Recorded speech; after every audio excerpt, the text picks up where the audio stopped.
மத்தவங்களுக்காகவே வாழ்றதுனால அவங்க மத்தவங்க ஏதாவது சொல்லக்கூடாது, அப்படி சொல்லக்கூடாதுன்னு வாழ்றதுனாலயே அவங்க ஒரு சிறையில தங்களை அடைச்சிடுறாங்க. நம்ம எப்போ ஃப்ரீ பேர்டா இருக்கோமோ அப்போ நம்முடைய இளமையை நம்ம பாதுகாக்கணும்.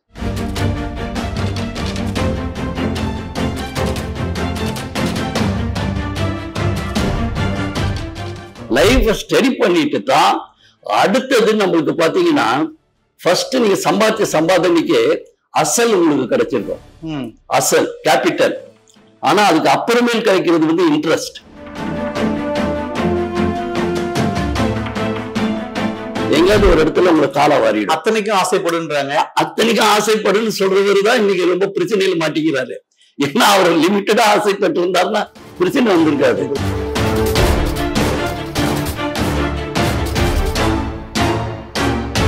நம்ம இதுல என்ன, ஒரு ஸ்டேஜ் வந்துட்டா நம்ம அதை சாப்பிடக்கூடாது, இதை சாப்பிட, இதை தொடக்கூடாது, இவங்க கிட்ட பேசக்கூடாது, அவங்க கிட்ட பேசக்கூடாது. இந்த ரெஸ்ட்ரிக்ஷன் நம்ம வந்து உள்ளுக்குள்ள வைக்கிறதுனாலதான் நம்ம முதுமையை அடைகிறோம்.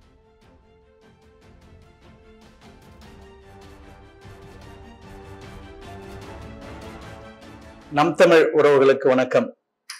இளமையேனும் பூங்காற்று பாடியது ஓர் பாட்டு. அது என்னடா இளமைன்னு சொல்லும் போதே ஒரு மகிழ்ச்சி வருது பாருங்க. சோ வந்து இந்த உலகத்துல வந்து இளைஞர்கள் வந்து இந்த வயசுலயே முதுமையானவர்கள் போல தோற்றம் அளிக்கிறாங்க. ஆனா வந்து முதியவர்களாக இருக்கிறவர்கள் என்றும் இளமை போலவே இன்றும் காட்சி அளிக்கக்கூடியவர்களை பார்க்க முடிகிறது. அந்த வகையில வந்து இன்றைக்கு நம்முடைய அரங்கத்துல ஒரு இளையவர் வந்திருக்கிறார். அவர்களை அரங்கத்திற்குள் அழைப்போம். ஐயா வணக்கம். உங்களை ஐயான்னு கூப்பிடுறதா, இல்ல வாடா போடான்னு கூப்பிடுறதா, இல்ல நண்பா அப்படின்னு கூப்பிடுறதான்ற அளவுக்கு நீங்க வந்து எங்க இருக்கீங்க? இதற்கு என்ன காரணம்? நான் எங்க இருக்கிறேன் அப்படிங்கறத வந்து ஃபர்ஸ்ட் நான் ஃபீல் பண்ணணும். அடுத்தவங்க சொல்றாங்களோ இல்லையோ, நான் எனக்குள்ள நான் எங்க அப்படிங்கறத வேணும். இன்னைக்கு நீங்க ஆங்கிலத்துல பாருங்க, ஒரு வயசானா கூட 1 year oldன்னு சொல்றான். அவங்களும் அதை பத்தி தப்பா நினைக்கல. நம்மள வந்து யாராவது ஓல்டுன்னு சொல்லிட்டா நமக்கு கோவம் வருது. ஆனா நமக்கு வந்து எப்போ 60-70 வயசு ஆனாதான் நம்ம ஓல்டுங்கிறது அந்த ஸ்டேஜுக்கு வந்துட்டோம் அப்படின்ட்டு மனம் தளர்ந்து விட்டுடுறோம். நிறைய பேருக்கு என்ன பிரச்சனை அப்படின்னு பார்த்தீங்கன்னா, தன்னுடைய வாழ்க்கைய அவங்களுக்காக அவங்க வாழ்றது இல்லை, மத்தவங்களுக்காகவே வாழ்றதுனால அவங்க மத்தவங்க ஏதாவது சொல்லக்கூடாது, அப்படி சொல்லக்கூடாதுன்னு வாழ்றதுனாலயே அவங்க ஒரு சிறையில தங்களை அடைச்சிடுறாங்க. நம்ம எப்போ ஃப்ரீ பேர்டா இருக்கோமோ அப்போ நம்முடைய இளமையை நம்ம பாதுகாக்கணும். சோ சுதந்திர காற்றை நம்ம சுவாசிக்கும் போது நம்ம இளமையாக இருக்கிறதுக்கு இது ஒரு முக்கிய காரணமா இருக்கு.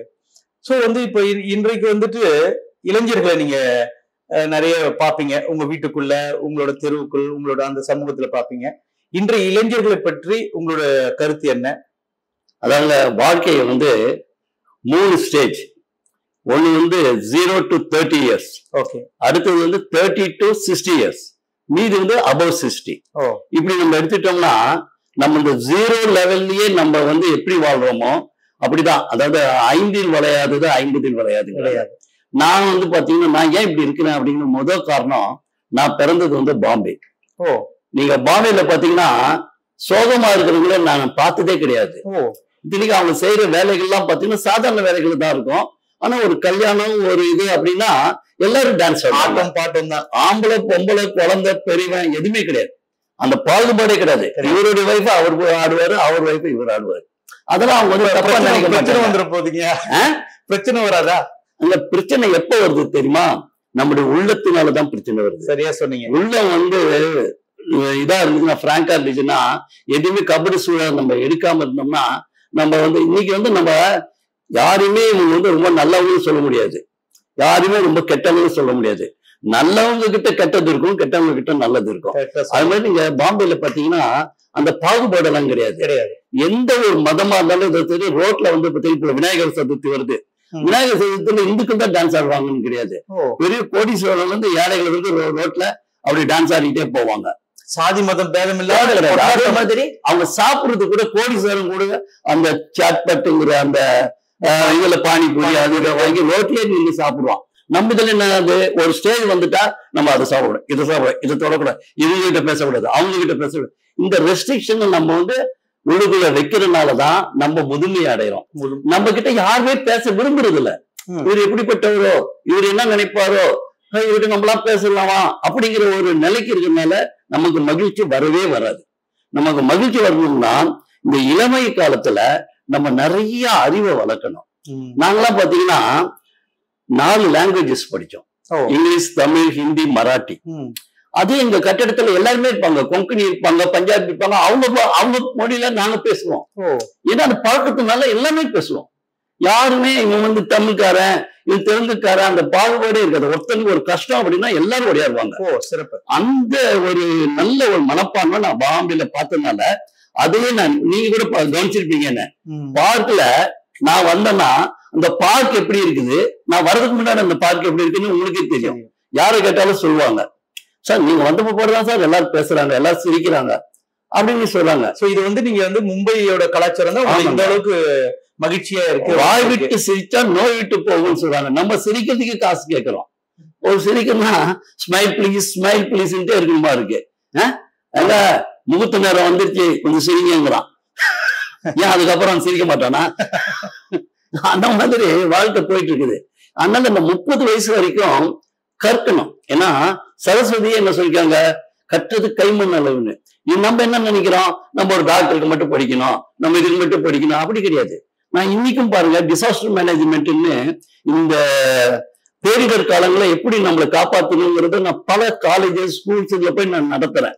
ஏன்னா நான் அதை கத்துக்கிட்டேன். நமக்கு அது தேவையில்லைன்னு நினைச்சிருந்தா ஒண்ணும் செஞ்சிருக்க முடியாது. நான் அதை ஆர்வம் கத்துனாலும் எனக்கு பலருக்கு அது பயன்படுறதா இருக்கு. அதனால நம்ம எவ்வளவு படிக்கிறோமோ அவ்வளவு நமக்கு மட்டும் இல்ல, நம்ம சமுதாயத்துக்கு நன்மை தரும். அதனால இந்த 30 வயசு வரைக்கும் நம்ம படிக்கிறது அப்படின்னா புஸ்தக படிப்புங்கிறது கிடையாது. வாழ்க்கையை நம்ம அறியணும். அதுக்கு அப்புறம் தான் பாத்தீங்கன்னா 30 வயசுல 60 வயசுக்கு மேல நம்ம ஒரு குடும்பத்தை நடத்துறதுக்குரிய தகுதி பெறணும். சும்மா அப்படியே இந்த 30 வயசுக்கு அப்படியே ஃப்ரீ பேர்டா அந்த மாதிரி இருக்க முடியாது. அதுக்கு மேல நீங்க பாத்தீங்கன்னா உங்களுக்கு ஒரு வீடு வாங்க வேண்டியது இருக்கும், இல்ல கூட பிறந்தவங்களுடைய கடமையை தீர்க்க வேண்டியது இருக்கும், அப்பா அம்மாவுக்கு செய்ய வேண்டியது இருக்கும். இப்படி கடமைகள் நிறைந்த வருடம் 30 to 60. அதை நம்ம அலட்சியமா நினைச்சோம்னா, அதாவது சிறுக செஞ்சோம், அதை நம்ம பத்திரப்படுத்தணும். எல்லாத்தையும் முக்கிய விஷயம் சேமிப்பு எப்படி சேமிக்கணும் அப்படின்னா நிலையானதுல போகணும். நிறைய பேர் போய் இந்த லாட்டரி வாங்குறது, சூதாட்டம் ஆடுறது, அதுல வரும் இதுல வரும் ஆசையை வச்சு இருக்கிறது கடனாகி தற்கொலை பண்ற அளவுக்கு போயிடுறாங்க. பேராசை பெருநஷ்டம். உண்மை. நம்ம இன்னைக்கு நம்ம மைண்ட் ஸ்டெடியா இருக்கணும். என்னுடைய லெவல் இதுதான். சும்மா எல்லாத்துக்கும் ஆசைப்படணும், எல்லாத்தையும் பண்ணிடலாம் அப்படின்னு நினைச்சீங்கன்னா எங்கேயாவது ஒரு இடத்துல உங்களை காலை வாரிடும். அத்தனைக்கும் ஆசைப்படுன்றாங்க. அத்தனைக்கும் ஆசைப்படுன்னு சொல்றவருதான் இன்னைக்கு ரொம்ப பிரச்சனையில மாட்டிக்கிறாரு. ஏன்னா அவர் லிமிட்டடா ஆசைப்பட்டு இருந்தாருன்னா பிரச்சனை வந்திருக்காது. நம்ம தான் வாழ்க்கையில பாக்குறோம். அத்தனைக்கும் ஆசைப்படுறதுக்கு பெரிய விஷயம் கிடையாது. அதான் அன்னைக்கு சொல்லுவாங்க, இவர் அதுக்கு ஆசைப்பட்டவங்க தான் இப்படி ஆயிப்போச்சு, இவர் தேவையில்லாத விஷயத்துக்கு போயிட்டாரு. இது நம்ம மைண்ட் நமக்கு பகுத்தறிவு கடவுள் எதுக்கு கொடுத்துருக்காரு, நல்லது கெட்டதை அறிஞ்சுக்கோ. ஃபர்ஸ்ட் நீ பாக்குறதெல்லாம் உனக்கு சொர்க்கமா தான் தெரியும். அப்புறம் அதுல போய் காலை விட்டுட்ட அப்படின்னா நீ பாம்பு புத்துல காலை விட்ட மாதிரி போயிடும். இதை நம்ம 30ல இருந்து 60 வயசு வரைக்கும் ஸ்டடி பண்ணணும். லைஃப் ஸ்டடி பண்ணிட்டு தான் அடுத்தது நம்மளுக்கு பாத்தீங்கன்னா ஃபர்ஸ்ட் நீங்க சம்பாதிச்ச சம்பாதனைக்கு அசல் உங்களுக்கு கிடைச்சிருக்கும். அசல் கேபிட்டல். ஆனா அதுக்கு அப்புறமேல் கிடைக்கிறது இன்ட்ரெஸ்ட். உங்களுடைய குழந்தைகள் உங்களுக்கு அசல். உங்களுடைய மகனோ மகளோ உங்களுடைய அசல். It is your capital. But உங்க பேரண்ட் பேத்தி உங்களுக்கு இன்ட்ரெஸ்ட். அந்த இன்ட்ரெஸ்ட் கூட நம்மளும் சேர்ந்து இருக்கணும்னா நம்ம நிலைமை நான் தாத்தா, நான் அப்படி, நீ என்கிட்ட வரக்கூடாது, என் சாப்பாடுல கையை வச்சுட்ட, நீ கை கழுவுல, இது நாளை இந்த குழந்தை கிட்ட வராது.